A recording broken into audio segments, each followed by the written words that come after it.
हिरापूरजवळ अपघातानंतर संतप्त नागरिकांचा रास्ता रोको, 3 तास वाहतूक ठप्प, प्रशासनाकडून तत्काळ गतिरोधकांची अंमलबजावणी. चाळीसगाव प्रतिनिधी. सोमवारी रात्री उशिरा चाळीसगाव नांदगाव रस्त्यावर हिरापूरजवळ झालेल्या भीषण अपघातात हिरापूर गावातील 2 सख्ख्या भावांसह 3 जणांचा दुर्दैवी मृत्यू झाला. या हृदयद्रावक घटनेमुळे संपूर्ण हिरापूर गावासह चाळीसगाव तालुक्यात शोककळा पसरली असून सर्वत्र हळहळ व्यक्त केली जात आहे. या अपघातानंतर आज दुपारपासून संतप्त नागरिक मोठ्या संख्येने रस्त्यावर उतरले. वारंवार अपघात होणाऱ्या या ठिकाणी तात्काळ 4 स्पीड ब्रेकर, गतिरोधक टाकावेत या मागणीसाठी नागरिकांनी चाळीसगाव नांदगाव रस्त्यावर रास्ता रोको आंदोलन सुरू केले. जोपर्यंत प्रत्यक्षात गतिरोधक टाकले जात नाहीत तोपर्यंत रस्ता खुला करणार नाही, असा ठाम आणि आक्रमक पवित्रा ग्रामस्थांनी घेतला. घटनेची माहिती मिळताच पोलीस प्रशासन तात्काळ घटनास्थळी दाखल झाले व परिस्थिती नियंत्रणात आणली.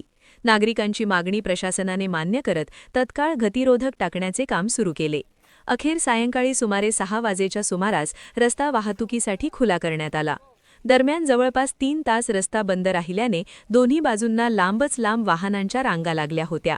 या दुर्घटनेने आणि आंदोलनामुळे संपूर्ण परिसरात तणावपूर्ण वातावरण निर्माण झाले होते.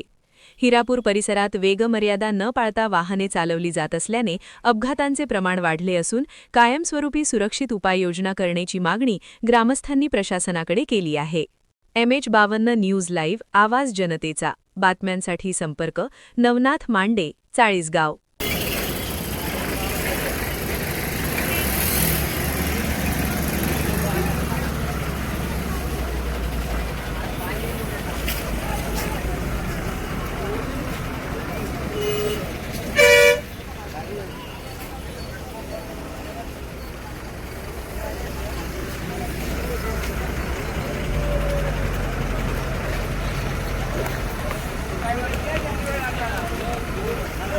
Hadi bakalım.